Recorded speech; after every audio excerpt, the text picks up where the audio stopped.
reading the really essential texts on human rights and coupling that with a survey of world literature that attaches to those issues. They will be participating in building a website, which they will do research on their own, upload content, suggest ways in which the website can better interact with other institutions. One of the main points of the online component is to hook up our class with NGOs, other classes, individuals, scholars, not only around the United States, but hopefully the world. I would really want to stress the participatory nature of this. Students will be creating the interactions. They won't have a pre-fabricated formula that they can be following. They're going to be inventing as they go.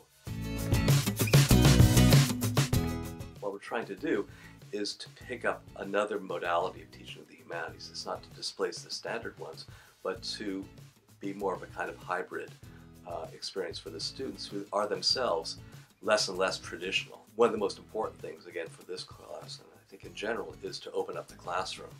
It's very nice to have a very intimate space where these kinds of discussions can happen, but it's also important to imagine that our worlds can be expanded. Often human rights is a matter of growing things out and pressing against the legal strictures and the political constraints. A lot of the novels that I teach precisely do talk about not just the human rights angle, but how those human rights then become complicated when people try to apply them in different situations. Classes will tend to be small, and I like that. Largely conversational.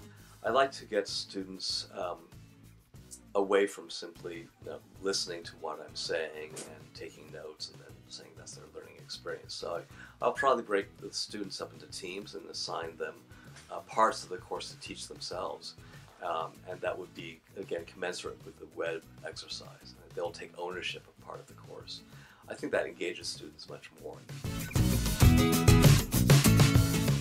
A good grasp of basic human rights texts and history, a wonderful set of literary experiences and discussions, and experience building a website, populating it, and hopefully, if you want to speak in a kind of missionary way, they would go back to their home institutions and not only be able to tell students and teachers there what we did in our classroom here at Stanford, but also show them it. I mean, they could just log on and see for themselves how these things played out.